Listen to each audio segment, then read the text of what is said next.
Acrophobia is a fear of heights, and we're talking about fall. Hang on to your seats. Really, truly, hang on tight. Man.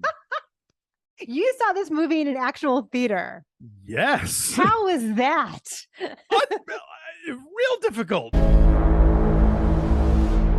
This is sick. Damn it, Hunter. What are you getting us into? I told Dave what this movie was. He's like, oh, no. Oh, no. Oh, he didn't go? No. I look, he and I saw remember The Walk?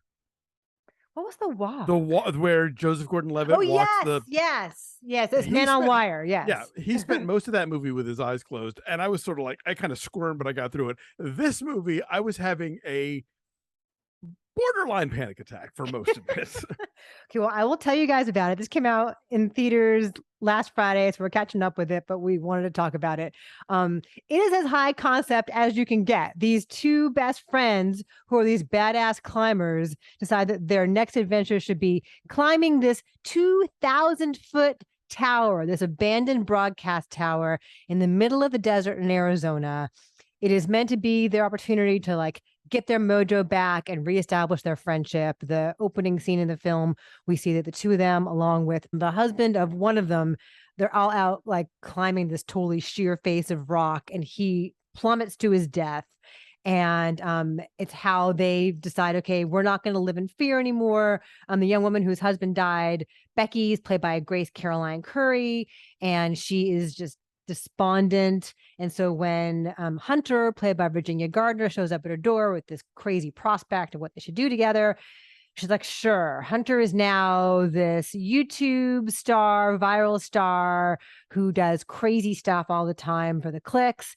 This is a pretty crazy stunt. And so what director Scott Mann has done here is put us inside the tower, because it's triangular shaped, and there's a ladder in the middle of it for a long time. Yeah, but then the inside. Yes, and then the last couple hundred feet, it's like a 2,000-foot high tower. The last couple hundred feet are outside the tower, and then there's a little platform, and you're inside of it for every rickety step, every bolt that gets loosened, every groan, every gust of wind, every vulture that buzzes their heads. Yeah, every sort of rust-rotted step on the ladder. Oh. It's really effective and really stressful as an exercise in just that kind of minimalist, simplistic, survivalist story.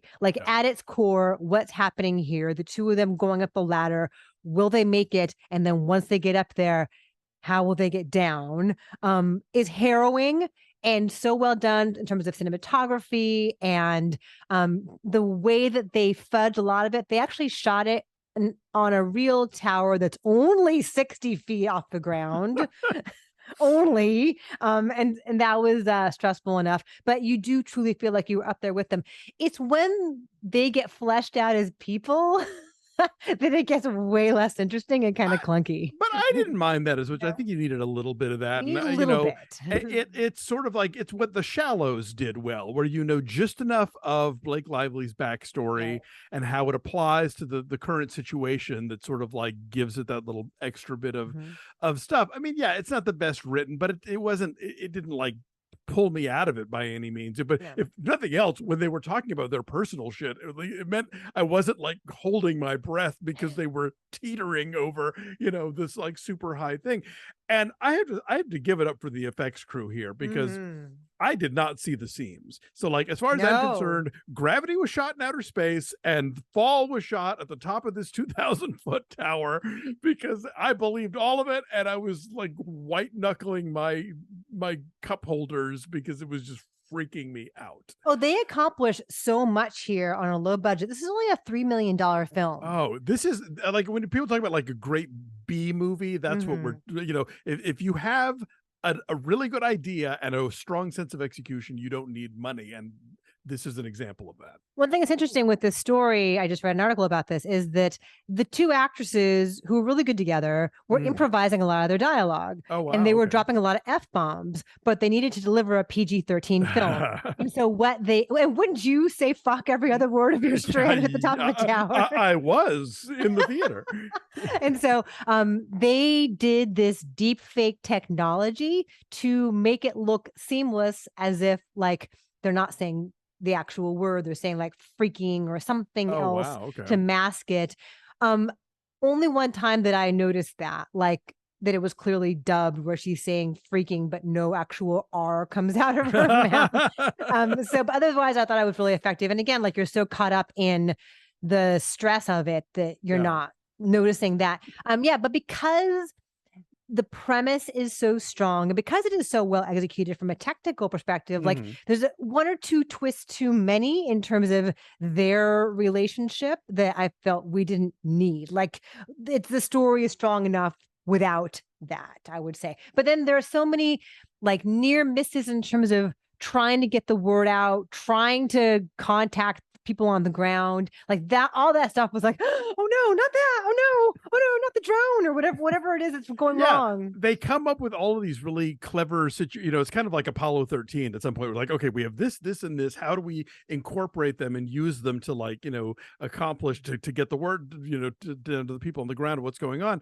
And and the way that it's like, oh, that works. Oh no, it's not going to work. Oh, that didn't even work at all. Like, but at least they're very smart about how they tick off all that stuff, lest some, smarty boots in the audience going, why didn't they do the women thing, So I had a good time and I watched it at home. So I can't even imagine how much worse it was to watch it on the big screen. So if you guys saw it, let us know. I'm saying 7.4. I said 8. I was literally just cold sweat for so much of this movie. So yeah, I mean, know what you're going into, but if this sounds like your kind of thing, do see it on a big screen and just like have the freak out.